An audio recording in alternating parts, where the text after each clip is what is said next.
Hey everyone, this is Erin Ashley Simon. This is Brandon Killabh. And welcome to another episode of Grassroots Podcast, where it's not just about the past or the present, it's also about your future. About the future. Speaking about future, this artist here has a very bright future and recently dropped a project. Congrats. Thank you. Ooh. So tell our listeners a little bit about yourself before we kind of like dive deep into these questions. Okay, so my name is Bohan Phoenix, I go by. And I was born in China. And I moved to the States when I was 11 and bounced around a bit in the States. First, I was in Boston with my mom. Then kind of got in touch with music, joined a gospel choir in high school, and that kind of made me want to go to New York afterwards to be even closer with music. And yeah, so that was 2010, and now here I am, graduated, lived in New York for like 7 years, and now I'm back in China, temporarily, permanently. But yeah, you know, now I'm back in New York. I'm a manager. We're doing some press around the new project that dropped today. Congrats, by the way. Thank you. Yeah. Very dope. So I want to talk a little bit about music. I listened to the project, pleasantly surprised. Word. I was curious as to you can actually rap. Word. Yeah, like, yeah. So I'm curious because you mix it up on a lot of the records that I've heard. Some are, I would say, pop centric, and then some of them are really like gritty, which I was surprised about. Yeah. So talk to me about that recording process. Like, why choose different methods? Because I feel like you can kind of go either which way. One way, right? Yeah, I mean, definitely that was intentional. Having more, I would say, more of the records were like rap. Yeah, rap. Yeah, definitely. And then there was a 2 or 3 that's definitely a bit more relaxed vibe. So I started rapping kind of in the aggressive, old school, real lyrical, like, you know, bars, like type of style. Because that's kind of what I came up on in terms of listening to hip hop. Eminem, you know, that was the first person that. Before I even understood the language, I liked Eminem because just visually, 8 Mile, like, told a story that was dope. I was like, oh, this white dude can like thrive in a predominantly black world of hip hop because of his music. You know, I was like, okay. At the time, I didn't really have any friends. I was still learning English. I was like, how do I get accepted in America? I was like, okay, maybe hip hop. You know, so that's kind of like how I got into that. And so for me, it had always been, you know, trying to do my best, and my best was always just like the craziest bars. You know, so for the longest time, after moving to New York, after Boston, I was like, all right, I just gotta, you know, I was on my J. Cole tip, just like writing bars, trying to like really compete, you know, like with other rappers. And then I realized, oh damn, like I really don't need to be competing. How do I add my own voice? Because hip hop is about individual, about how, like, being fresh, you know, and doing stuff that hasn't been done. And so I was like, well, I haven't spent half my life there, half my life here, so let me just add a little Chinese. And then my first time rapping in Chinese to a big crowd was actually in Apollo.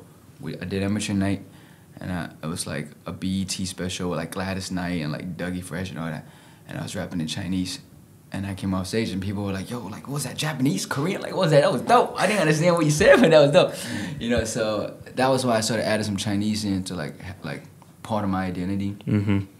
But yeah, I mean, it's just been, you know, interesting journey finding out what type of music I like versus what type of music I want to do as well. Like, so for me, I didn't want a record that was just all like gritty rap, and I didn't want a record that was just all having fun. Because like, to me, I'm not a Gemini, you know, but sometimes I feel like I am. Because it's like two sides. You know? One side is always saying like, nah, that shit too pop, like bring it back a little bit, you know. Or like, that shit's too sad and too struggle rap, you know. Not like that. Like, have some fun, you know. So that's what I try to do. But like, you know, when I'm chilling and listening to music, I don't even listen to rap. I listen to like D'Angelo. You know, shit is like I can't. Oh, you R&B guy. I Right? mean, like, look at that. That's the stuff that like really inspires me to write rap. Okay. You know, like trying to translate a feeling. You know, like, cause to me, like, I can't just chill and listen to rap because that's too uppity. You know. Yeah. I need something smooth. So. I mean, I don't mind listening to Brown Sugar and that one. That's my shit right there. That Brown Sugar and that Voodoo album. Fire. Fire. So kind of going back to what you said that at a certain point you started to rap in Chinese. I recently watched kind of like this documentary that included, I hate to say it, but Asian rappers. Sure, yeah. And it was like Dumbfounded, Aquafina, and a Bad few. rap. Yes. Yeah. I really like that documentary. And the one thing that they talked about was like how you were saying, like how they became individuals by adding their own kind of like cultural backgrounds into it. But also by doing it, it kind of siloed them into being known as like a Chinese rapper or a Korean rapper or an Asian rapper. Yeah. Where do you find like, were you able to kind of like find that medium where it's like, you know, you do want to kind of like add a little flair of like where you're from and your background, everything like that, but you don't want people to just label you just as a Chinese rapper. Like you want to be known as just a rapper. Yeah. For me, that started without even before the whole rapping thing. Yeah. For me, coming to America, I didn't want to just have only Asian friends. Like I was like, yo, like, I wanted to have I just wanted to be friends with people that, you know, and coming here when I was like 11, that was when kids were still not cliquey yet, you know, because kids were just friends because they liked each other. Excuse me. And so naturally I kind of fell into just hanging out with different people. So I never kind of had a mindset that like, and I never I never wanted to be like that Asian kid that only hung out with Asian kids because I would just go back to China, you know, like, and do that. Like, I think the beauty about here is that I get to interact with different people from around the world. So for me, like music, for me it's almost like backwards. For me, I was like, okay, like this is predominantly a black culture. I want the respect from the people that originated it. That's why I went to Apollo like 6 times. You know, like I'm the only Asian cat in the green room. Everyone's looking. This is when I was wearing fitteds. You know, like my shit is extra big. You know? Everyone in the background was looking at me like crazy. You know, just like, who the fuck is this guy? Yeah, for real. You know. Then I go on stage and come off. They're like, okay, you know, like, and I was whack too then, but like it was just like they could tell the intention behind it was like, oh, this kid really just fuck with this music shit. I wasn't, I wasn't trying to be black or like be someone that I'm not, you know. So that's the thing. I wanted to get into that as well. How difficult is it for you? It's almost like an everyday kind of battle for you. I'm assuming having to be, you know, deal with this kind of stigmatism. Like, talk to me a little bit about like I guess your upbringing with your family. Like, how does that impact you from a family life? Because it's like, all right, this isn't the typical, you know, Asian lifestyle. Story. Yeah, you know what I'm saying? Yeah. So it's like, how does that work for you? How do do your family support you, or is it one of those things you're like, oh, he's alienated now? He's like, all right, he's coming up now. You know what I mean? So talk to me about that. So my real father, he left before I was born, when my mom was pregnant with me. So my mom had always been a single mother. And in China, that's why I grew up with my grandparents, because she had left me with my grandparents, and so she was able to work in another city and send bread back and forth. And so when I moved to America, she kind of always had this guilt that she was never around. So she kind of just let me do whatever. Okay. You know what I'm saying? So once I started rapping, and then I joined a gospel choir in high school, and I was singing as a tenor. I was singing like Kirk Franklin shit. And then my choir director was like, look, if you want, like, you don't have that great of a voice, right? Like, he had to sit you down, like, no, for real. Hey, Bohan. Shout and Reed from Long Island. This dude, like, learned, like, you know, he grew up playing the saxophone. And he's like, look, but I heard you like to rap.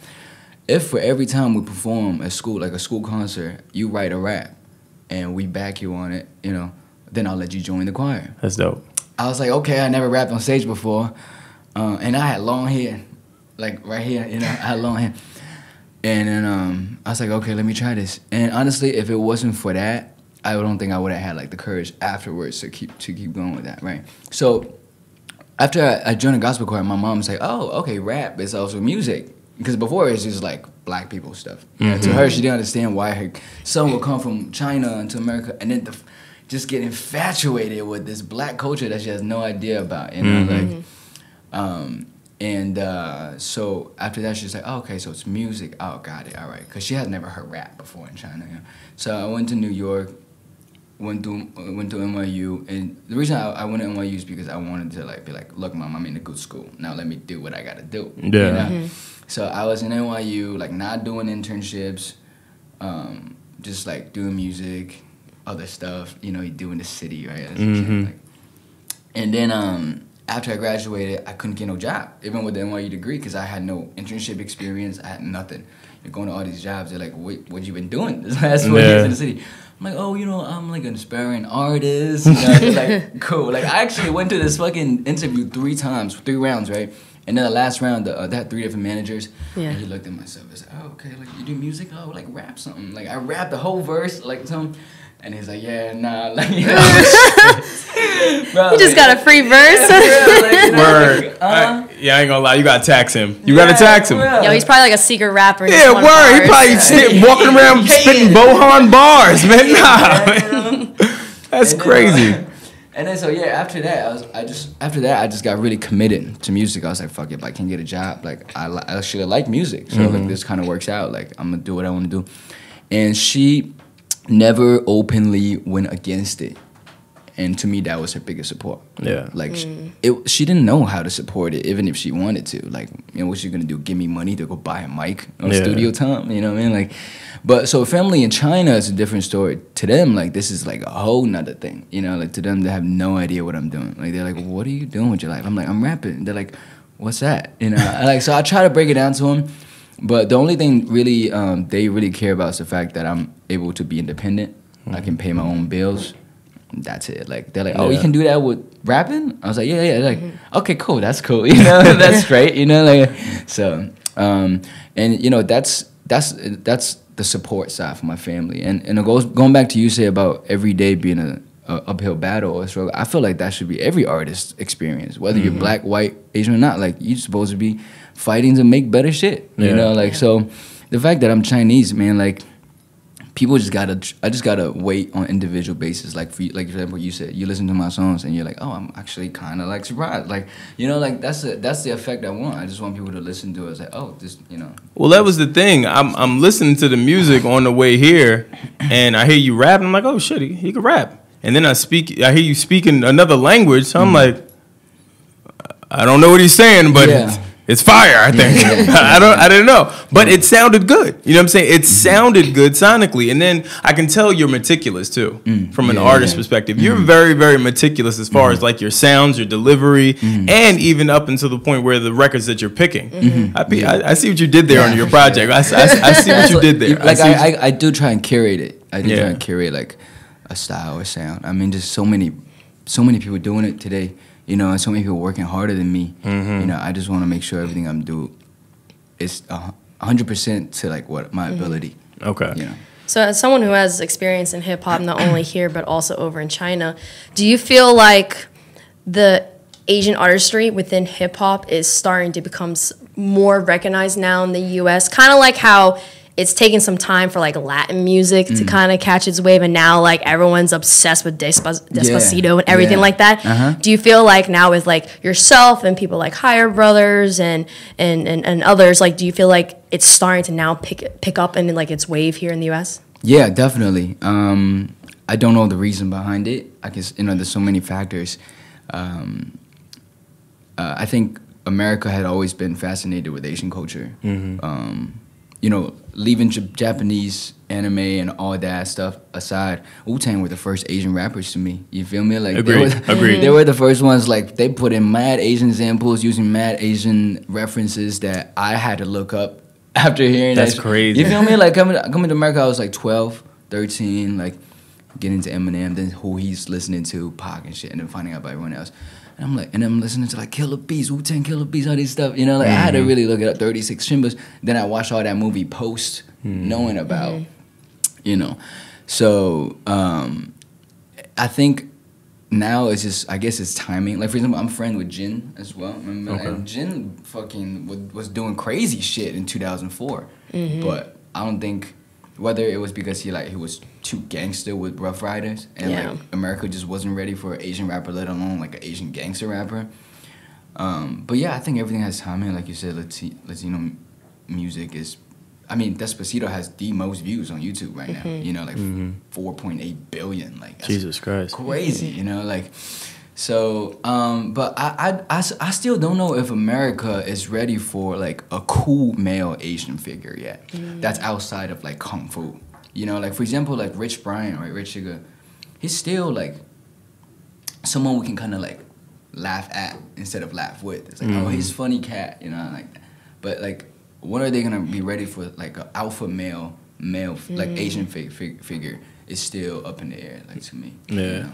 Has Jin given you like any advice? Because like with his music, there was no gray area. It was either you really loved it or you were like, what on earth what is he doing? Yeah. Did he give you any advice about like the fascination and the this weird kind of liking that people have towards like Chinese culture and music and artists and everything like that?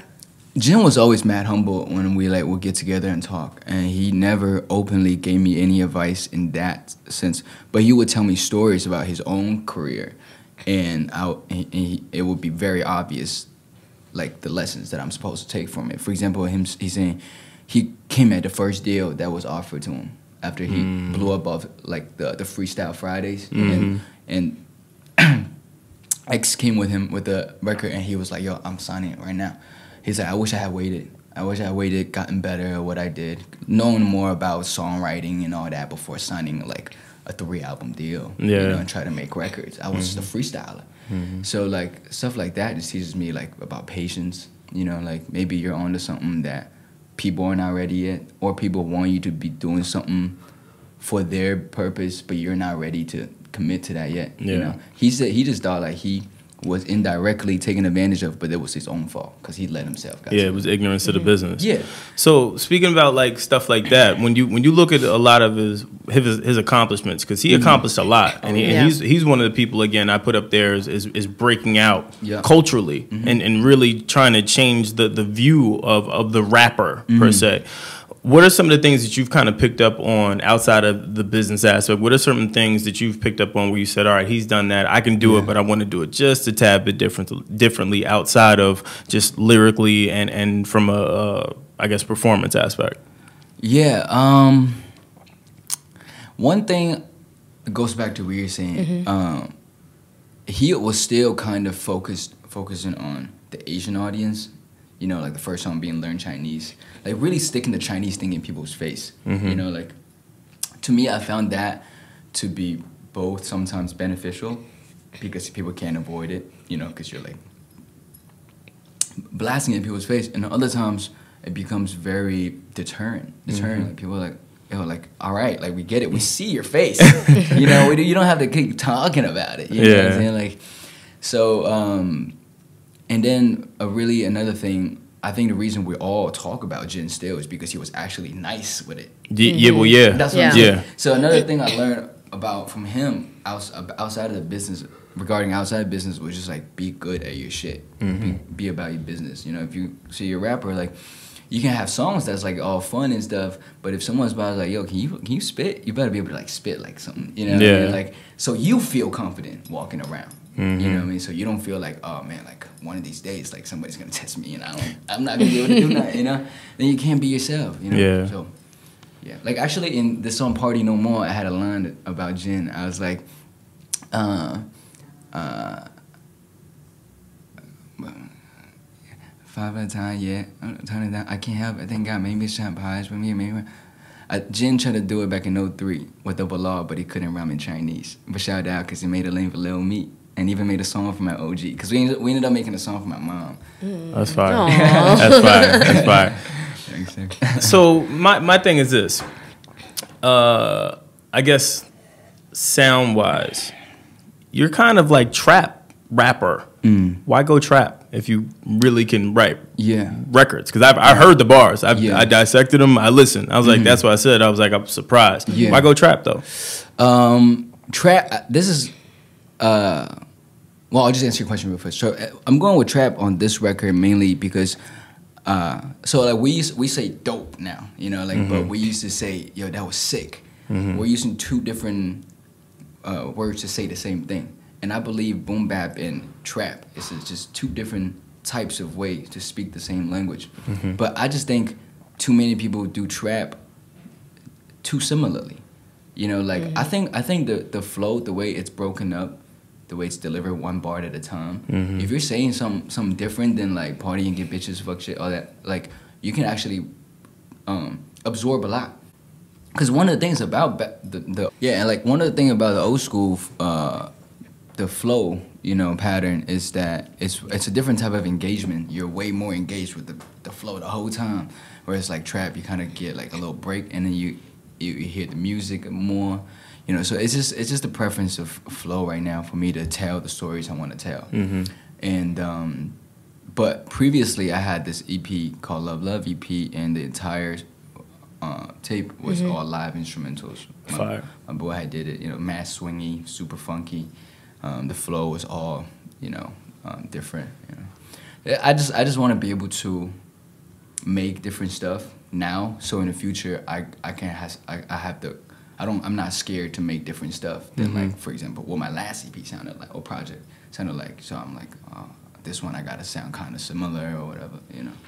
So you're looking to kind of just like diversify from a creative standpoint. Yeah, and honestly, like, you know, I have a song on the tape called "Fuck Trap," but it's very trap. Yeah, it's very yeah. But like the subject matter is about my family. It's about you know, finding this identity, you know, and that's very not trap. You know, so for me, for me that was just the goal of that song. It's like fuck trap, but like not obviously the genre, but like what is happening with trap right now, you know. So hip hop has always been inclusive at its core. I mean, we've seen there's been certain moments when it's been kind of exclusive, but I would say mostly it's on the mainstream level. DJ Booth actually had an article all about how it's, you know, the essence of hip hop is inclusive, but like mainstream is just, it's still a little more difficult for certain people of like ethnic groups and et cetera to kind of get to that level. Yeah. Do you feel like trap music has made hip hop even more inclusive than it has previously? Yeah, I think one thing about trap music is it's a lot more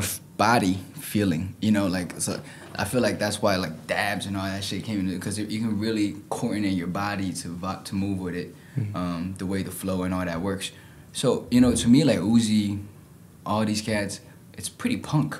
You know, what they're doing, their style, the way they command themselves in the music, it's really punkish, you know, like how much, and the way like Keith A does Ijima, like the long hair is way, super punkish. So I think, you know, people might not recognize that it's kind of like in that world, but to me that's, trap being more all-involving, because it's even spread outside to like other type of genres.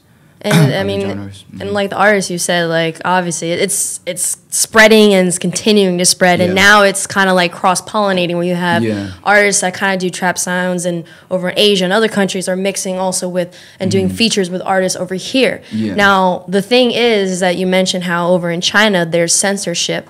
So how is that, although it's becoming more inclusive, how is this censorship kind of hindering or preventing the growth of hip-hop over in China? Yeah.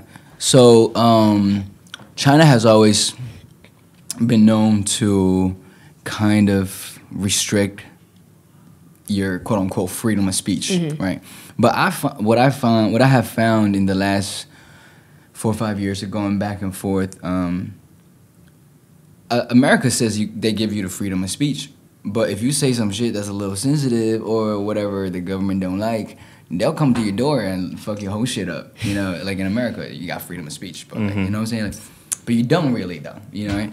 So in China, they're very upfront with you. Like, just don't say anything about the government. Yeah. And you're good. You know what I mean? Like, and then if there's cats that just like feel like, nah, like hip hop is about resisting and rebelling. I have to talk shit about the government. Then you know what? Then you could deal with the consequences. And then they get sniped. Yeah. You know what I'm saying? You know what I'm saying? Like, red lasers. Oh my gosh. Emperor Bohan Phoenix gone missing after in a freestyle about nah. So it's like I've never felt like I had to change my lyrics or restrict what I want to say, because I keep everything subject matter about my life, my experiences, and but definitely it's a different environment for people who want to just go crazy with the rhymes and just talk about, like, for example, like there's really no Tyler the Creator out there, you know, where just someone just going off on tangent on like all types of crazy shit, you know, like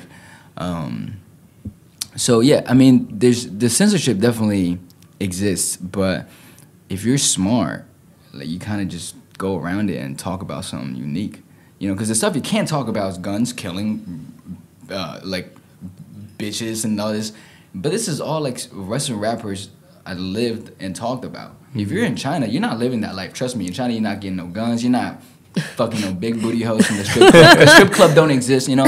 So if you're out there, you're talking about all this, you're just being super unoriginal. Yeah. You're being imitation to the maximum. And if you get banned for that shit, then, like, that's a good thing. Yeah, basically. Like, what Killabh said on his album is, my last LP, I tried to lift the black artists, but it's different between black artists and whack artists. You know, just because, like, right now there's a lot of Asian cats rapping don't mean, like, you know, it's, oh yeah, they so good, you know. Yeah. Then if they're whack, then it's actually going reverse. You know? So when you're there, right? Because I'm thinking about, you know, your content and just being a rapper. What is it like? Do you kind of have to kind of scale it back? I'm assuming, like when you're performing, because again, that's still a kind of a growing genre over there. How does that work for you? Not yet. I haven't made the decision or seen the need to scale anything back yet. Okay. You know, like performing wise, whether it's body language, taking my shirt off, like throwing water, like crowd surfing, like or rhyming in Chinese and English. Well, there was one thing I actually said something about. So I had a festival canceled on me because I didn't have the right visa. I was in China. I was supposed to a festival, and I said something about that at a show, and somebody in the audience like, yeah, fuck the Chinese government. And I was like, yo, I didn't say that. You know, like, what? I know they watching. I didn't say that. You know, and stuff like that sometimes. But it was like a white dude living in Beijing. Oh. You know what I mean? Like, oh, God. He can get that off, though. No, you know, he can get that off, but like, that's, you know what I mean? Like, it's usually white people doing shit like that. Yeah. You know, like, yeah, so no, I never really feel like, at least not yet. Yeah. You know, and because I was saying, like, my subject matter is really not that provocative, you know. What about limitations in terms of distribution? I mean, you know, K-pop and more pop influenced music seems to be at the forefront because it kind of like sets this perfect image for when it comes to artists over there that it seems that the censorship is like okay with. So how is it hard for you, or if it is even hard for you, to distribute your music and kind of get it more on a mainstream level over in China? But yeah, so in terms of, for example, like distribution, talking about radio and television, so China just banned hip-hop from television, from national television. But hip-hop never lived on national television in the first place. You know, it was always on the internet. So there's definitely difficulties in that sense. But like, not like I said, like none of us even want to be on national TV. Like it's like Cops, you know, for shows like Cops, for shows like that. You know what I mean? Like no one, like nobody's sitting there. It's like, yo, after Cops, they got the new, you know, the new video from like Kanye or something. You know what I'm saying? Like they don't have that. They got videos after Cops. That is crazy. So it's banned from national TV, but that's all good. You know, and there's streaming platforms like SoundCloud and Spotify, but they have their equivalent of that in China. But yeah, to what we were talking about just now, in America, one of the best ways to distribute, get your stuff out there is, for example, like if Pitchfork puts your stuff out there, or like Complex, Pitch and Plain is like the new rapper to watch or something, right? And that's super dope if you get that spotlight. Otherwise, you're just cold emailing blogs all day saying like, yo, I got this, check me out, I'm super dope, blah, blah. It don't matter, you know what I'm saying? Like, and then especially to the audience in America, if you don't have no cosigns from none of these blogs and stuff, unless people are just like really looking for your music, they're like, oh yeah, this dude don't got enough clout or buzz, right? But in China, because Fader, Pitchfork, all these tastemakers that are saying, yo, these are dope, these are not, these are play, because that doesn't exist. So everything is just purely based on the kids like seeing the stuff on their phone and then sharing it to a friend. It's like, yo, this cat was super dope, you should check it out. Yeah. You know, so everything's super democratic.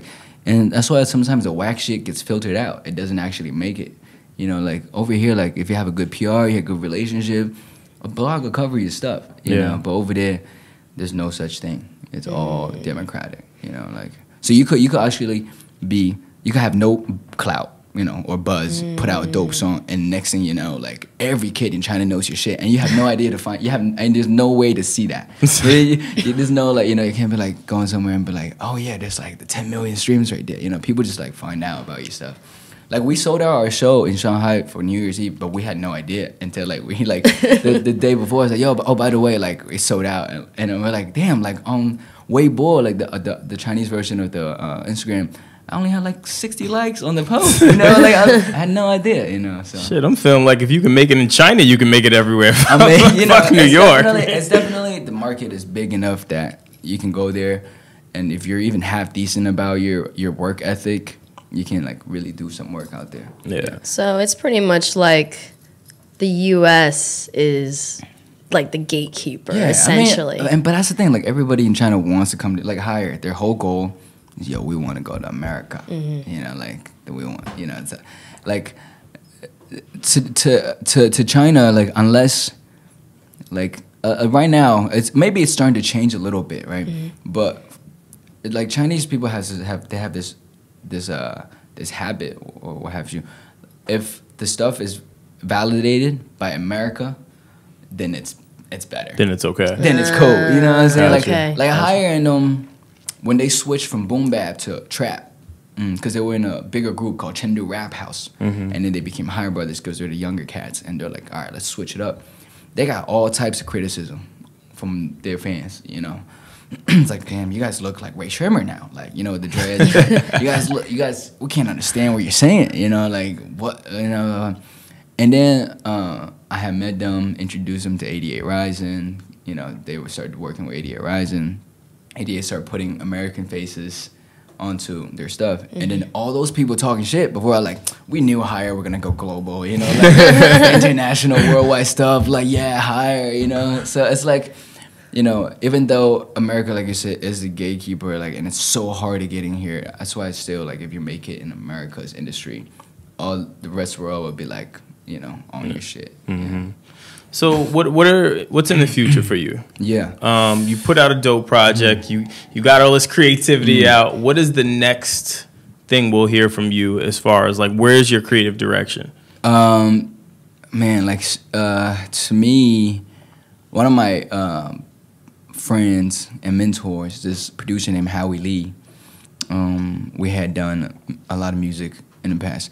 And one of the things he had told me was that if you call yourself a rapper and you're not writing 10 verses a day, you know, like, forget about it. Yeah. You know what I mean? So for me, even though I just got the 7-song project out, I'm constantly trying to think about how do I make the better next stuff. You know, like, other than that, just trying to be better about, like, promoting my own shit on socials. I don't know, just stuff the stuff that I have to do outside music. You know, like, also trying to get into better shape. Like, being in China has been great, you know, sing, but I'm trying to get in better shape. All that grease and pepper, man, you know. So destroying you. Yeah. But no, honestly, so yeah, for the future, you know, to answer your question, just trying to better myself. Yeah. Okay. All right. Well, I mean, we want to thank you for coming on. Yes, sir. Thank you. Dope project. Check it out, guys. For the listeners, again, as always, Grassroots Podcast on all platforms. That's Twitter, Instagram. Where else are we? YouTube. We have a group Grassroots chat. with the not ROOTS though. Yes. ROUTES. Yeah. Yes. Grassroots. Get that right. Check out my man. I like him. Yeah. All right. Bohan Phoenix. Check him out. Yeah. Cool, man.